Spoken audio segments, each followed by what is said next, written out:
One railroad worker calls it the worst he's ever seen. 63 of 67 cars of a Burlington Northern coal train derailed this morning, producing a mountain of coal and twisted cars. It's quite a mess, and it's going to take us a few days to get it cleaned up. The train was heading to Texas, but was traveling too fast as it descended into Colorado Springs. And it got away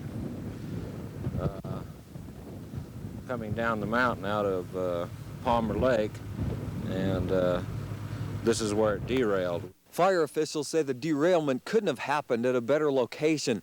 Garden of the Gods Road overpass is just to the north of the wreck, and a chemical plant sits right to the side. It could have been worse. It happened here in a vacant field. It could have happened right on the interchange over Garden of the Gods, which would have caused a large problem. There is a chemical business there that does have a lot of different kinds of chemicals. If one of the cars, the train, whatever, would have went into that building, we would have had a larger problem. Don was giving me some information on a broken rail up there. Police and the hazardous materials team say only 3 crewmen were on board and none were seriously injured. Investigators will sift through the wreckage to determine exactly what went wrong. The line will be shut down until work crews can clear and replace the rails. That should take about 2 days. Mike Castellucci, News 13.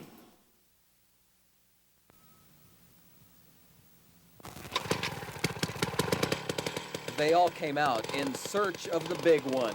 About 200 people slid out on the frozen over Monument Lake and started drilling.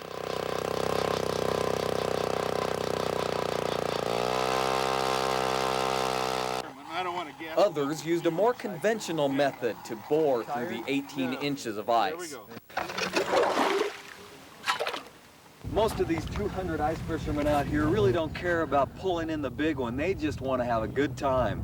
I think the secret is patience, you know. You've got to have more patience than anything and just be willing to sit around and wait for the fish to bite. It's just nice to catch them. It's a lot of fun. My friends and I have all caught some today, and this is a better year we've had. Some years we haven't caught any fish, but we still have a lot of fun. It was the 5th annual Western Sportsman Association Ice Fishing Derby.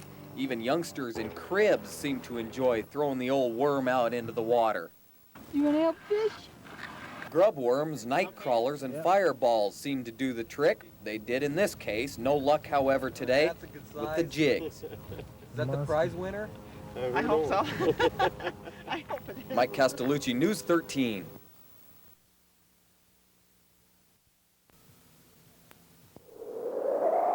It's an eerie, lonely sight downtown today.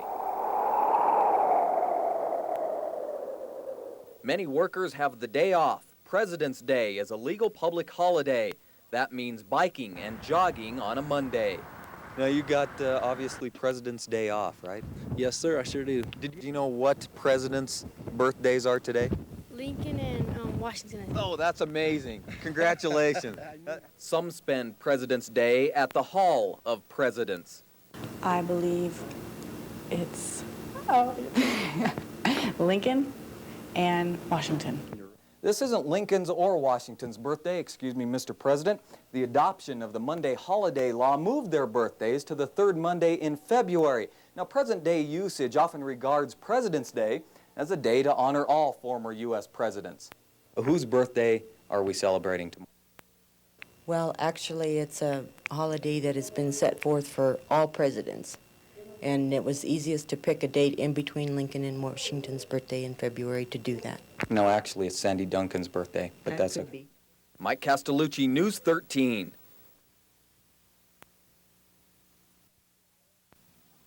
Today, the 5K St. Patrick's Day run. The day shot off to a quick pace. St. Patrick's Day runners wound their way through Old Colorado City before this year's edition of the St. Patrick's Day Parade.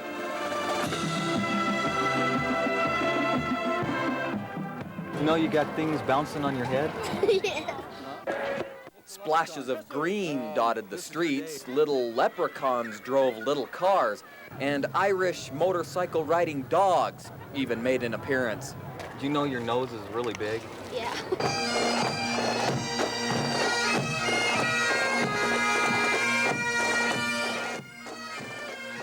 It's pretty fun. I'm enjoying the nice afternoon and got my kids and family out here watching the parade. There's a rainbow someplace. And if you can't find one in the sky, there's bound to be one in your heart. By the way, do you know what they call a Scotsman with half a brain? What do you want? Gifted.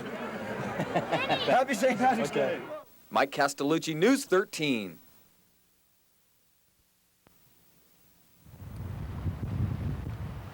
More than average activity on the South Platte River today, a kind of rejoicing for fishermen who heard the news.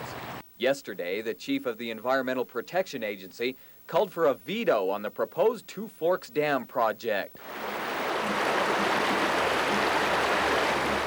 This section of the South Platte near Deckers would be flooded if the dam became reality. Makes me feel good. I've been fishing this river for 12 years, and I love the river. I hate to see it go.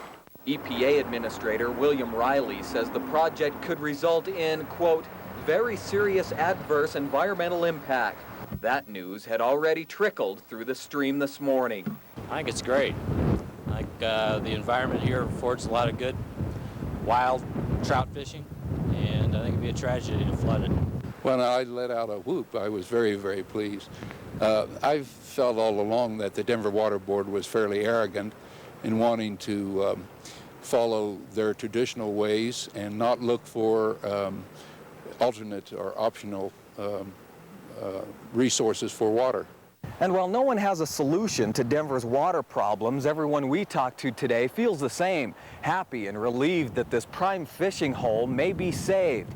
In Deckers, Mike Castellucci, News 13.